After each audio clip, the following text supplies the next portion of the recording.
Alia Bojilova, welcome to Leading Through Challenge. Thank you so much for joining me. We've just had a really awesome chat, all about resilience, all about being curious and how to lead in these times. What's some of the deep stuff that we got into today? I think one of the important pieces we got to really quickly was the need for purpose, need for clarity, needing to be clear on what it is that you want and how do you wish to go about that. And that seems to have applied to everything from individual through to team through to organizational resilience. Alia Bojilova, welcome to Leading Through Challenge. Thanks so much for joining me.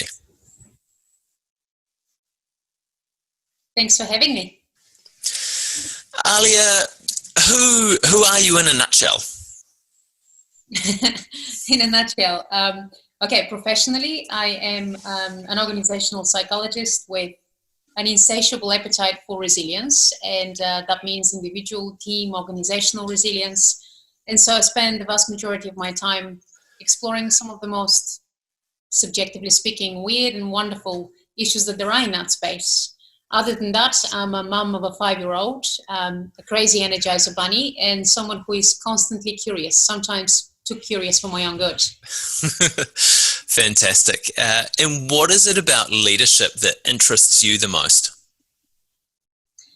I think I'm biased. I spent the vast majority of my career serving in the New Zealand Defence Force as an officer, and the concept or question of what good leadership looks like, what it takes, how it works, has been on front of my mind for my entire career.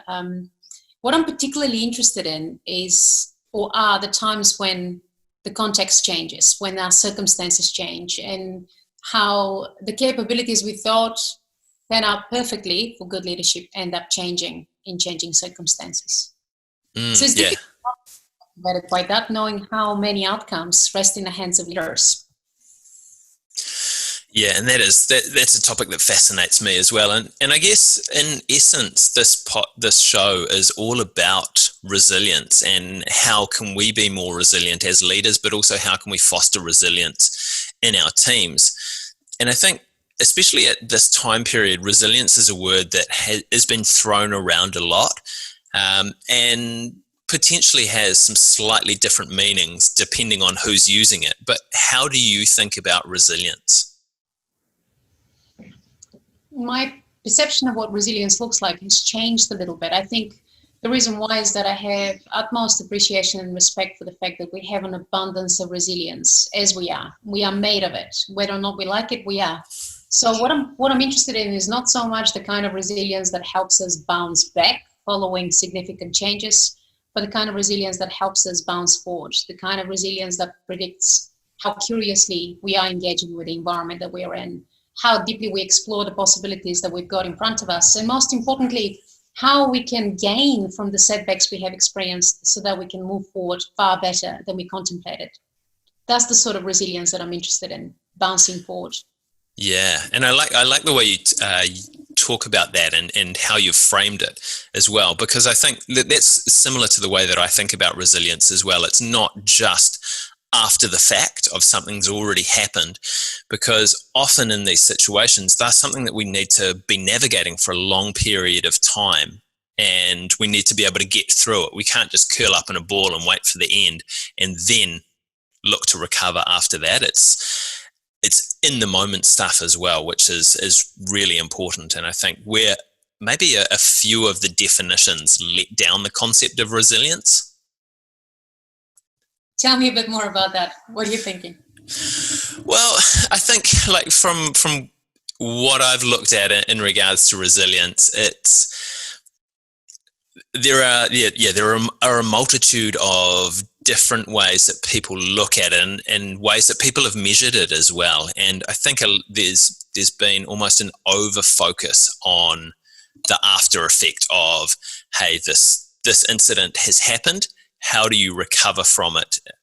And often that's a discrete incident that people have had, which makes sense to measure what happens afterwards. But when we're in something like the situation we're in at the moment with COVID-19, yeah, there's been a discrete incident in terms of this virus has appeared, and we've responded to it in New Zealand here in this with the sense of lockdown, which is kind of a discrete event, but that doesn't mean that the challenge is over for us right now. Like, this is going to be a protracted period of time that we're in a challenging situation, that we're under stress, that we need to figure out how do we get through this. Where are the opportunities for us to, as you say, bounce forward with it? I love the way in which you presented the challenge for us. That bit about, we tend to look at resilience retrospectively. We always study it in relation to some sort of isolated event or change that has occurred in our environment. And then we think, in spite deep and profound awareness of the unique context that defines each of us, each team, each organization, how do we recover, and how do we get back to the pre-event conditions? But that isn't resilience, that's survival, And what we're missing along the way is the multitude of contextual elements that haven't really been taken into account. So to me, resilience is that capacity for perpetual growth, for evolution, for responding to really pertinent, meaningful questions that we should all be asking ourselves, and designing intentionally the environments and the conditions in which we want to be a part of and in which we want to thrive, rather than recovery, So I appreciate the way in which you did that. Thank you. It's a topic that I've thought a little bit about, so hopefully I can articulate on it reasonably well.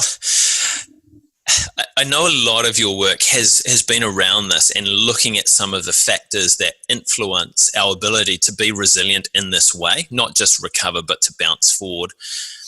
And I mean, from previous conversations that we've had, I know that both of us think about this stuff within the context of a situation, whether that's a situation for an individual or whether it's a situation for a team, that there's always those contextual factors that are influencing people's ability to be resilient and demonstrate their resilience. But what are some of the overarching themes that help influence people, teams, society's ability to be resilient?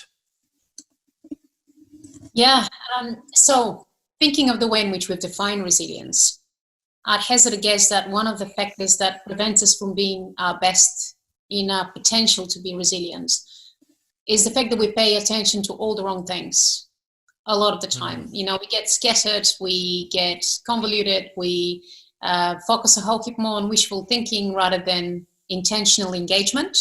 And I think a lot of the time we are scattered. I think the vast majority of the factors that underpin our inability to be as resilient as we could be is the fact that we aren't paying attention to the right things. One of my favorite heuristics in terms of resilience, particularly when it comes to individual resilience, is this thing that I like to call mind where your mind goes. And I think when we aren't clear on what it is that we want to be a part of, what it is that we want to influence and experience, then there is a very high probability that we will be all over the show. But I think what I like about changes or significant changes such as the one that we are in now is that it gives us an opportunity to consciously examine and to think, hey, what do I want to be a part of? How do I want to be a part of it? Crises change who is in the lead. And we could think of that in terms of what organizations or teams influence our way of life. We could think of it in terms of ourselves. We could think of the proposition that we have around how we engage with our environment. So I think the short of it is the bit that prevents us the most from being the best in terms of our resilience capability is the fact that we lack focus on the sorts of things we really want to be a part of. And then it becomes impossible. I mean, if you are sitting in the middle of a paddock trying to wrestle 1,000 possible bears, it's very difficult to be intentional and disciplined around what it is that you're trying to achieve. So, yeah, we've got some work to do. Yeah, and I want to dig into that concept a little bit more as well, because in hindsight and looking back on the stuff, it's really easy to maybe pick out the things that we were paying attention to that weren't the right things for us. But in the moment, it's often a lot more difficult. How do we kind of sift the right stuff that we should be paying attention to from basically the rest of the crap out there that we shouldn't be paying any mind to? Well, but think about it. Think about it. I guess there are so many different recipes, and frankly, they're very, very simple and they work.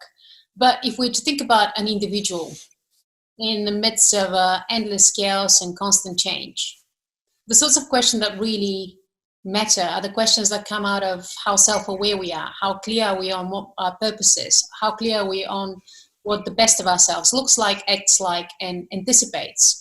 And so if we are clear, if we step into these situations with sense of clarity, of purpose, with sense of self-awareness, with clear awareness of what we feel we want to be a part of and contribute, then it's as simple as the question of what matters right now. You know what I mean? And sometimes the sorts of things that scatter us are nothing but harmful. I know that we are all designed in order to be able to combat the threats that we perceive are in our environment, but sometimes we tend to focus a whole heap more on the perceived threat than the possibilities.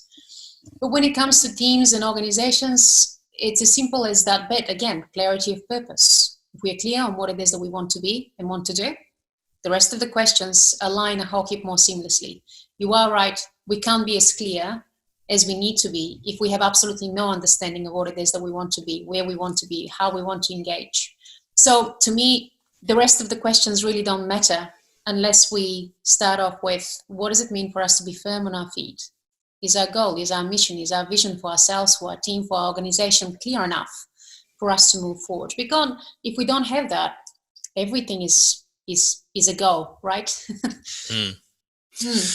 Yeah, and I think I really like the way that you've put that across as well, because I think in instances like this, and basically in life in general, even if times are good, we're not in a challenging situation, purpose is something that we should be consistently reviewing, and it evolves along with us. It doesn't stay stagnant.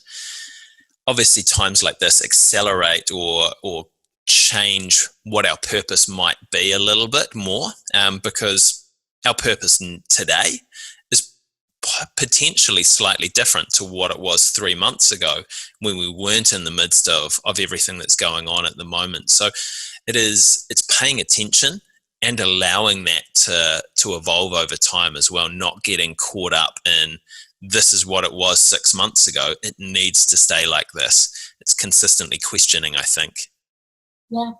I mean, there's it just reminds me, in the research that we did, one of the really brilliant pieces that came out is that if your purpose is sufficiently elevated, if it's been something that truly encapsulates every aspect of you and the sorts of things that motivate you, then you're not necessarily you're making yourself less of a victim or less of a subject to the nuances and changes that are occurring in your daily life. And so the fact that the ways in which you can achieve your purpose have changed might be true, but the purpose doesn't necessarily change if it has been sufficiently elevated. So, for example, if your purpose is to be a good human, you could achieve that by being a great neighbor, by being a good mate to someone that you really care about. Or you could achieve it by leading an extraordinary organization that has a very powerful potential to contribute to environmental outcomes. So the vehicle might change when you have significant sways and shifts in your environment, but your mission may not. Again, that's a test of how clear are you on it, In the same way as many of the teams that I work with these days, the way in which they went about achieving what they set out to achieve has changed for obvious reasons. They can't tangibly touch the sort of outcomes that they care about. The mission hasn't changed. And so in many, many cases, when you soul search that deeply and when you have a very clear mission, the only thing that needs to change is the ways in which you get there rather than it itself, So when you're talking about elevated purpose, are you talking about it in like a high level sense, that sort of elevation, or what do you mean by that specifically? Yeah, that's definitely what I mean. Okay. I think higher order kind of alignment of your purpose. And again, when you're thinking of these things, again, I have in mind some of the best teams that I currently work with and how good they are at switching the modus operandi, the way in which they achieve they want to do, the pace with which they do it, because they have that clarity, they have a deep sense of belonging, they have profound sense of commitment to that vision. And so for them, it's a lot easier to kind of go, okay, well, 3 months ago, we contemplated that we were going to be achieving that mission by speaking at 100 conferences on the other side of the earth. Now we've got to find a different vehicle to do it. But guess what? Because our purpose was so solid and so thought through, and everyone is so committed to it, we are far better at making it happen now, right? So it is a bit of that. It's how elevated it is in a sense of sophistication, more so than anything else. Okay, cool. And I mean, that's one of the important things about resilience, is being able to find a different way through and find a different path. And I know one of the things that you like to think about, which is kind of it's an almost, I'm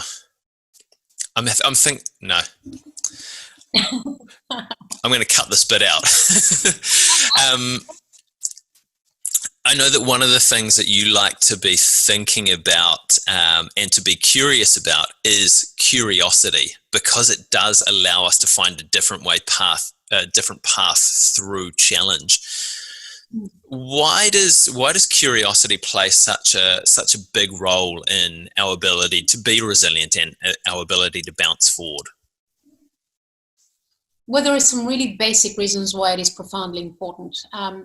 The one reason why I have accepted for myself, whether or not it's true is a different story, I think it's true, is that you can't necessarily be curious and freaked out at the same time, right? If you are in a state of fight, flight, freeze, if you are anxious about everything, it's very difficult to also be holistically curious and to be open to exploring ideas. Much less of our cognitive resources are available to us to be able to think broadly, to be able to contemplate, to be able to explore possibilities if we are in a pickle. And so the reason why I really like to think of curiosity is that inevitably it is the sort of thing that allows us to tackle wicked issues and wicked challenges from a different perspective, to contemplate ways in which we aren't necessarily just passive observers or passive participants in life, but active influencers. So the what if question, how about question, there's a gazillion questions one can ask themselves, in terms of exploring the unknown. So to me, I like it because the fundamental reason why I'm attracted to the concept of curiosity is that it supposes that you are better prepared to regulate your own responses, and you are better prepared to step into a new way of thinking, which is a little bit less about responding and reacting and more about creating intentionally. But the other reason why I'm really curious about curiosity is that it helps us chart pathways that are otherwise impossible for us to envision, and so if we are more exploratory and more interested, more curious, more engaged with our environments, we get places better, faster. And so I think particularly in times of crises, where we have had some of the fundamental assumptions of life as we knew it shaken and stirred, there is no better recipe for moving ways ahead than curiosity, particularly if it is intentional curiosity. We're not talking about kind of walking blindly the danger zones. We're talking about being intentional in the way in which we explore things. And how can we be intentional with our curiosity at the moment? Because I mean, there's a lot of pressure, there's a lot of threat on most people right now, and that is challenging. It's easy to slip into that reactive state and not let our curiosity come through. So how can we start to become more intentionally curious at the moment? Well, first start with why. What is the shift that needs to be created? What is the place that we need to be at? Sometimes this could be a very, very simple answer, right? I need to have roof over my head and food on my table, right? And so that awareness of what matters to me right now is the starting point to it. And then you can begin to explore, well, how do I go about it better? What is the most sustainable way in which I can achieve that? What need, beyond the basic needs, do I have to meet in myself, for my family, for my team, for my bubble? And then begin to explore what might be the most meaningful way in which I achieve that. So, but the starting point has to be awareness. Where am I at? What matters to me? And then how can I best get to that place? What alternatives do I have? Once we begin to open up our minds to the possibility of what matters, how can I get there better? How can I get there differently? We are better prepared to then look into different ways in which we connect the resources that are available to us. And by that, I mean relationships, I mean societal context, I mean global context. We begin to search and seek and become open to different ways of unfolding that same predicament that we thought was, overwhelming.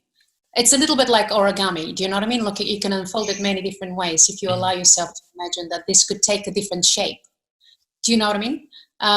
So that's my sense around it. I think you can't really be curious if you are allowing yourself to be entirely submerged and engulfed in the challenges of the here and now. But you could be if you are clear on where you need to be next or how you want to experience the present moment, even if it is being stuck in a predicament that you think is impossible to deal with. It's about pausing and thinking, hey, why does this feel so challenging? What about it feels so very unpleasant? What about it feels like I need to be elsewhere or experience things differently? If you don't have that awareness, it's very difficult to shift, at least to shift sustainably, right? And I think like another thing that can be quite valuable in that area as well as creating that curiosity is to try and open yourself up to different viewpoints and different ideas, which is almost contradictory to what we were talking about before in regards to paying attention to the right stuff. But the more diversity of perspective that we can expose ourselves to, the more different angles we can look at the same problem from as well. And the more likely we are to come up with a solution that maybe leads us to that point where we want to go to. Absolutely. Absolutely. Diversity of thought, the most fundamental thing, right?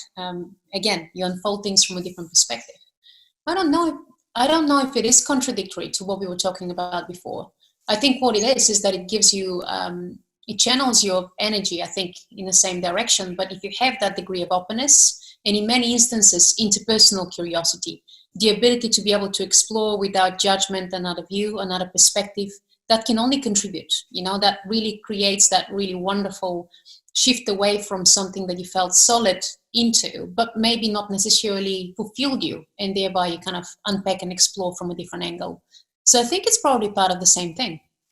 Yeah, I think actually thinking on it a little bit further, if you do have that clarity of purpose and clarity of direction, then you can utilize that diversity of information and perspective in a different way. Whereas if you don't have that directional purpose that you're heading towards, then actually just gathering information for information's sake does become quite overwhelming and bog you down where you're at. Yeah, I mean, you see, this is the time when some of the familiar references come back to mind, and I kind of feel like they should have stayed in a pre-crisis mode, but they don't, And so the question really for us to ask is, are we seeking the information just so that we can prove ourselves, or are we seeking the information so that we can broaden our perspective, broaden our capabilities, broaden our ways forward? So it's kind of like growth versus fixed mindset type of thing. You know what I mean? Are you seeking it to prove yourself right? Or are you seeking it so that you can be broader, deeper, more solid on your feet when you're moving forward? And sometimes that takes the courage to be proven wrong, the courage to be given a completely different perspective to tackle. Yeah.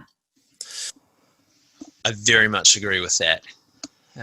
Alia, I mean, this is a show all about leadership and helping ourselves lead better. But is there a time that you felt that you haven't led well? And if so, are you happy to share that? Goodness.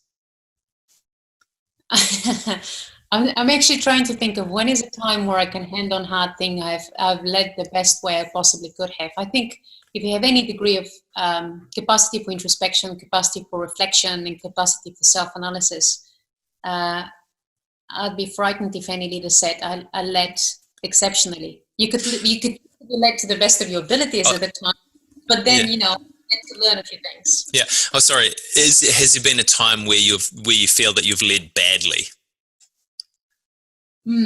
I think I'd say, looking back, there definitely are times where I think I could have led a whole heap better. And those have been the times where I have been too occupied focusing on what I thought I needed to do rather than how I should do it and who's around me to get it done with. So it's focusing on the what, in spite the contextual feedback, in spite sometimes your team is, and not necessarily paying sufficient attention to what emotions, what thought patterns are in the mix, And so that's one of those things that I think is a trick for young players when it comes to leaders, thinking that you need to know it all rather than open to perspectives that are available to you from everybody else. Yeah. And what has influenced your thinking about leadership the most in the last year or two? Well, the last year or two have been particularly colorful for me in terms of exposure. So I work with a plethora of very, very different organizations and teams. And what has been most memorable for me is recognizing how many different personality types, how many different dispositions, how many different value sets exist within the scope of leadership, and how you can lead in many different ways. But in spite of what different leaders come with, the criteria that we all need to ascribe to or serve by are very much the same. It doesn't, different personalities, different preferences can lead just as well. But in order for us to be the best that we could be and to support the best outcomes in those that are entrusted in us, the sorts of things that are required are things like clarity, capacity to create deep sense of belonging, and to create meaningful sense of commitment in those around us before we focus on pace.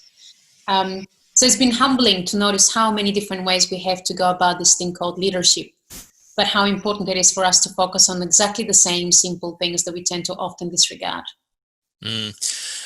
Hopefully that leads well into the next question. But Alia, what should leaders be doing right now? Do you know, a part of me wants to say kind of depends, but a much bigger part of me wants to say it sort of doesn't depend.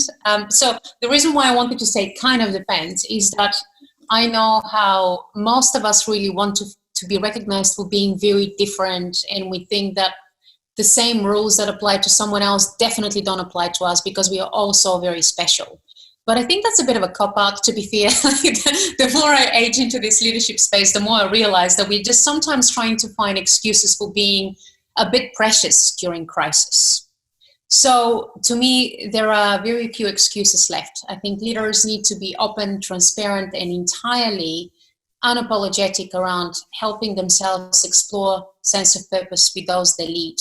And by that, I mean, like we were saying earlier, crisis changes who is in a lead. And there are many organizations and teams out there that will probably think, you know what, we will come out of whatever next level and we'll get back to life as it was, life as normal. But I don't know whether we are paying enough attention to everything that has changed. And we need to, as leaders, be far more transparent and be able to open up to why are we asking people to do what they're doing beyond collecting a paycheck? How can we do that more meaningfully? What ways do we have to contribute more intentionally? What matters to those people that I lead? How can I make home for that sense of purpose, personal purpose, and the sort of things that really matter to my team within the space that consumes so much of their energy and time, which is work?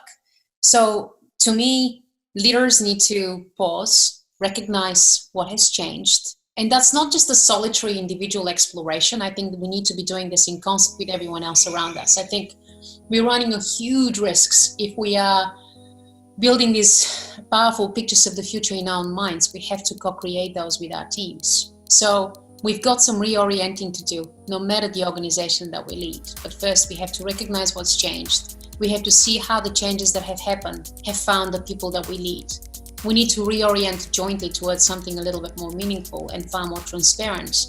And then we need to think about what it is and how do we re-anchor into this new phase, stage, and possibility that the post-COVID world is going to offer us. What will re-anchor us into it? What values, what purpose, what shared commitment? What are the outcomes that we are aiming for?